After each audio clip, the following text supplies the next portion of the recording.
नमस्कार। Morning bulletin में सवेरे के बुलेटिन में आप सभी दर्शकों का स्वागत है। मैं हूं पंकज हरि कुमार और आज देश दुनिया की उन तमाम बड़ी खबरों की अपने बुलेटिन में समेटने की कोशिश करेंगे जो आपको जानना जरूरी है। सबसे पहले बुलेटिन की शुरुआत हम करेंगे आज कैबिनेट की उस मुहर से जो कोविड-19 के समय में जो राहत, जो मदद सरकार की तरफ से जिन घोषणाओं का ऐलान किया था, उसे कैबिनेट की तरफ से मुहर लग गई है और आखिर वो कौन-कौन सी जो फैसले हैं जिसको कैबिनेट ने मुहर लगाया है, जिसका फायदा भारत के तमाम जो वो लोग हैं जो इसके दायरे में आते हैं उनको मिलेगा। इसके बाद बताएंगे कि आज प्रधानमंत्री ग्लोबल वीक 2020 को संबोधित करेंगे। आखिर इस जो ग्लोबल समिट है उसका क्या मकसद है, क्या उद्देश्य है, ये हम जानने की कोशिश करेंगे। तीसरी बात हम चलेंगे आपको लेकर के कानपुर लेके चलेंगे, लखनऊ यूपी की बात करेंगे। बात विकास दुबे की करेंगे कि आखिर वो गैंगस्टर इतना बड़ा अपराधी कैसे बना और यूपी पुलिस उस पर कैसे लगातार शिकंजा कस रही है और कैसे उनके साथ जो साथ में जो उनके गुर्गे हैं उसको एक एक करके जो है वो मारे जा रहे हैं। इसके बाद हम लोग चर्चा करेंगे कोरोना के लेकर के और जानेंगे कि कोरोना के हाल पटना में, बिहार में किस तरह के विस्फोटक बनी हुई है और अब नहीं संभले तो आप समझिए कि बहुत लेट हो जाएगी बिहार वासियों के लिए। इसके बाद हम लोग चर्चा करेंगे क्रिकेट जगत की बात करेंगे और बॉलीवुड की बात करेंगे, लेकिन शुरुआत कर लेते हैं जो मोदी हैं उनके कैबिनेट की जो बैठक हुई है उसमें क्या फैसला लिया गया है। पहले मैं आपको बताऊं कि कोविड-19 मतलब कोरोना काल के दौर में देश भर में गरीबों के खाद्यान्न राहत देने के लिए जो योजना की गई थी, प्रधानमंत्री गरीब कल्याण अन्न योजना की अवधि 5 महीने और बढ़ाने का फैसला केंद्रीय मंत्रिमंडल ने मंजूरी दे दी थी। प्रधानमंत्री जब वो आए थे लास्ट संबोधन में अनलॉक 2 के बाद, तो उन्होंने ये कहा था, उन्होंने 17 मिनट का संबोधन दिया था और उन्होंने इसकी घोषणा की थी और उन्होंने कहा था कि हम इसे जो तमाम ऐसे लोग जो गरीब परिवार से लोग जुड़े हुए हैं, हम इस योजना को एक्सटेंड करते हैं अगले 5 महीने के लिए। उसे अब जो है कैबिनेट की मुहर लग गई है और वैसे लोग जो इसके दायरे में आते हैं उन्हें ये राहत जो है वो मिलनी शुरू हो जाएगी। इसमें ये भी जो मोटी-मोटी जो 3-4 बातें माने कुछ बातें हैं वो मैं बताऊं कि कैबिनेट ने आखिर क्या फैसला लिया है कोविड-19 को लेकर के। इस फैसला में जो मोटी 2-3 बातें हैं मैं आपको बताऊं जो ग्रामीण व्यवस्था से जुड़ी हुई है। एक तो ये कि जो प्रधानमंत्री गरीब कल्याण अन्न योजना है उसे बढ़ा दिया गया है 5 महीने के लिए और उसके बाद जो उज्ज्वला योजना है, आपको मालूम है कि उज्ज्वला योजना में जो सिलेंडर होते हैं वो आपको मुफ्त में दिए जाते हैं और कोरोना काल में मिला भी है। अब जो वो मुफ्त सिलेंडर जो है वो 3 और जो मुफ्त सिलेंडर जो है जो इस योजना के तहत आते हैं उन सभी को जो है मुफ्त में दिए जाएंगे। ये सबसे बड़ी बात है इस फैसले की। लेकिन बाकी और क्या-क्या फैसले लिए गए हैं वो हम आपको जल्दी से फटाफट बता देते हैं। वो ये है कि जैसा कि हमने बताया कि आपको गरीब कल्याण अन्न योजना को नवंबर तक बढ़ाने के साथ ही कर्मचारियों से कम संख्या वाली कंपनियों के कर्मचारियों एवं मालिकों के भविष्य निधि से जुड़े अंशदान को सरकार की ओर से 3 महीने और देने का फैसला लिया गया है। दूसरा क्या फैसला लिया गया है? दूसरा फैसला जो लिया गया है वो ये है कि उज्ज्वला योजना में 3 सिलेंडर मुफ्त दिए जाएंगे, जैसा कि हम आपको बता चुके हैं।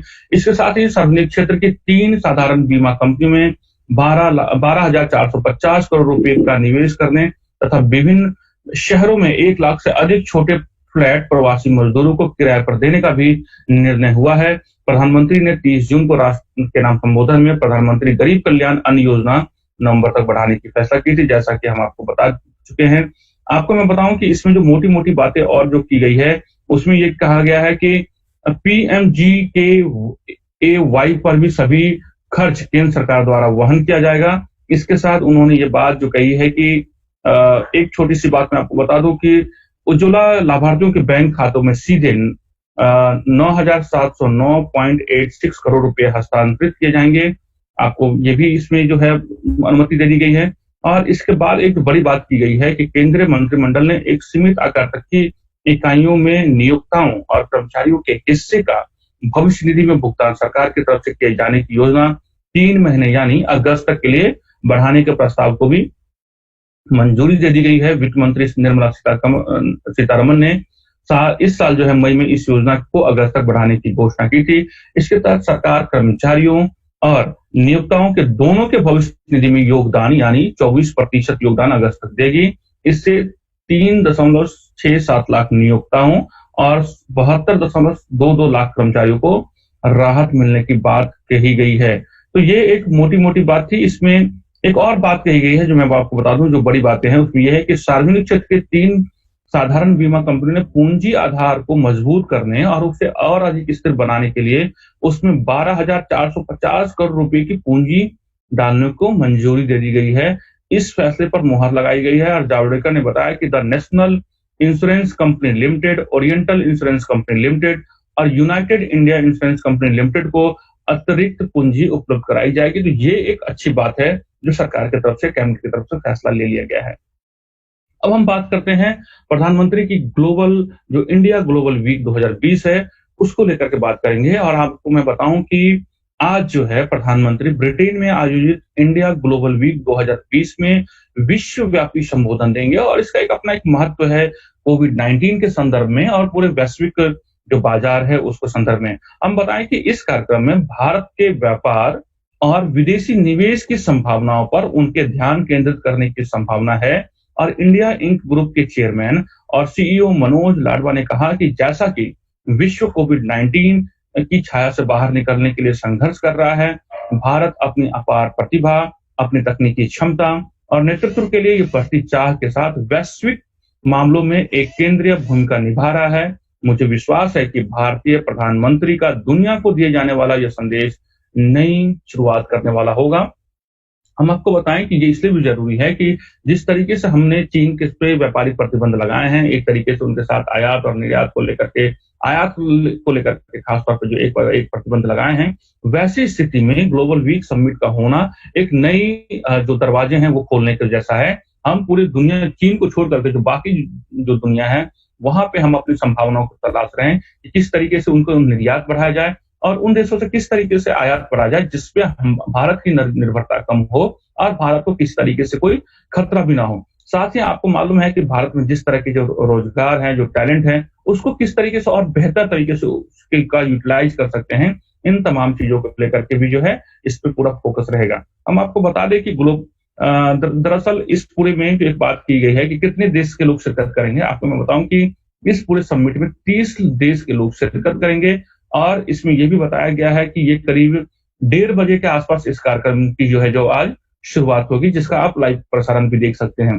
दूसरी बात इसमें ये कही गई है कि प्रधानमंत्री के अलावा विदेश मंत्री S Jaishankar, commerce and industry minister Piyush Goyal, इसके अलावा जम्मू कश्मीर के उपराज्यपाल जी.सी. मुर्मू, ईशा फाउंडेशन के संस्थापक सदगुरु और आध्यात्मिक गुरु श्री श्री रविशंकर भी इस कार्यक्रम को संबोधित करने की ऐसी बात जो है वो की जा रही है।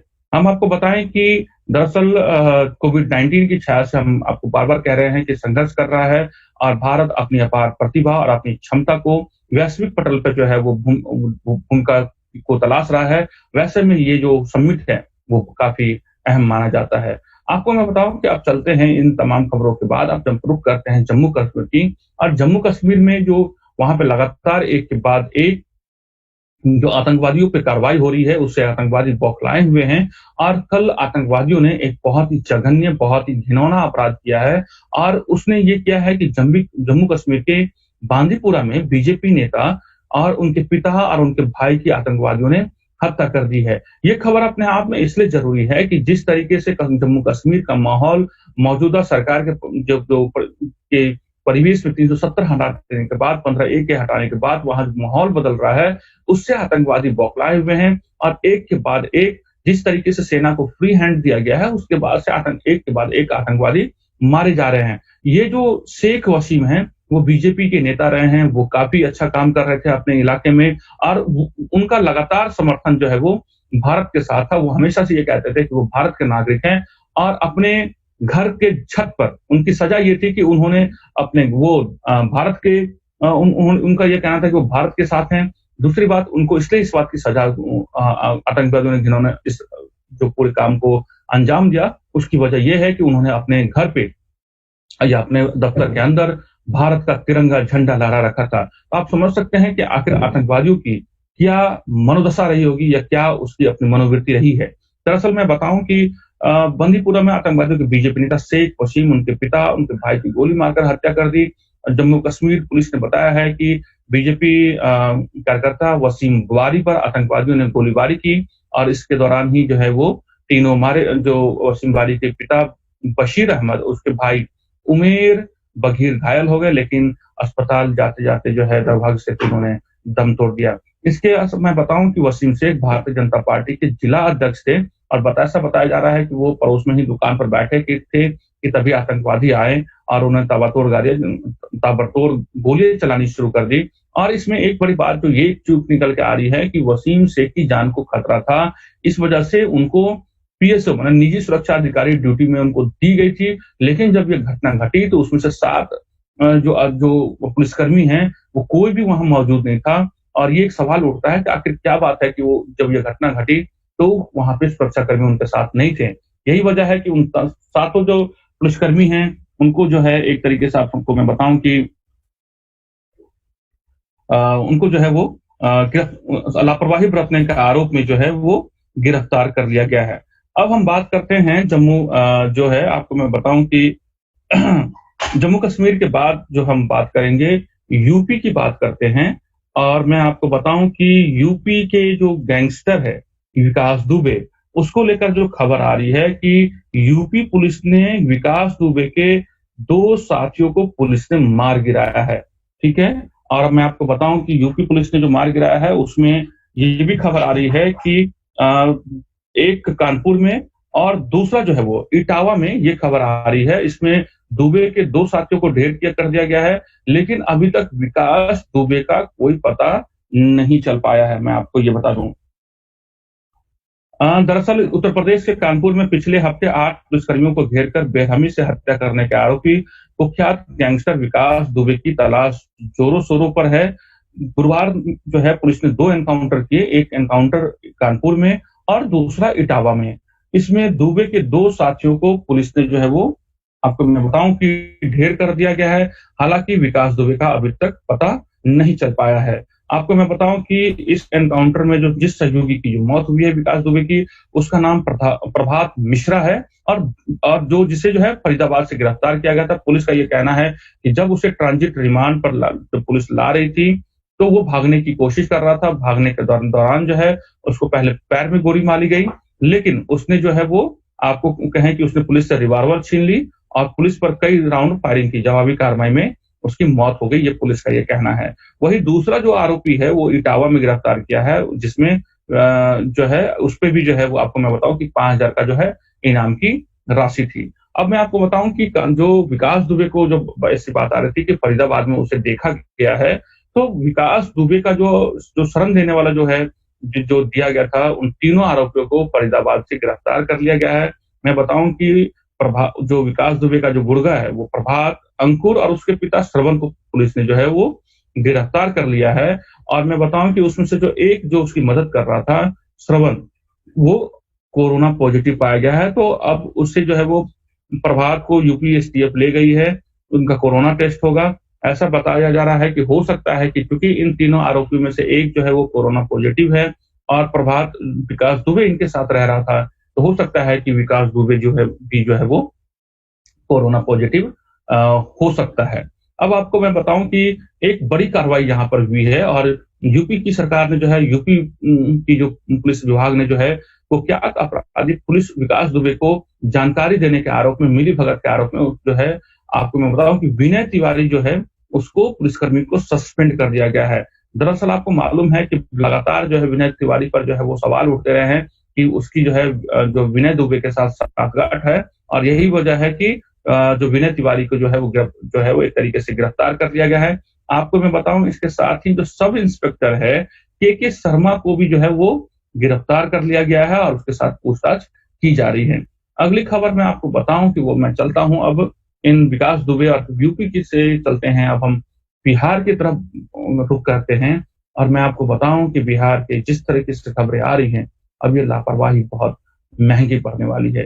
बिहार के वो लोग जिनको बहुत पहले समझ जाना चाहिए था, बिहार के ही नहीं सिर्फ बिहार की जो नीतीश सरकार है उन्हें बहुत पहले समझ जाना चाहिए था, लेकिन उनका ये ना संभलना अब जो है वो भारी पड़ता दिख रहा है। और अभी भी नहीं संभले तो आप यकीन मानिए कि बिहार को इससे निकलने में और जितनी क्षति होगी शायद इसका अनुमान लगाना भी बहुत मुश्किल होगा।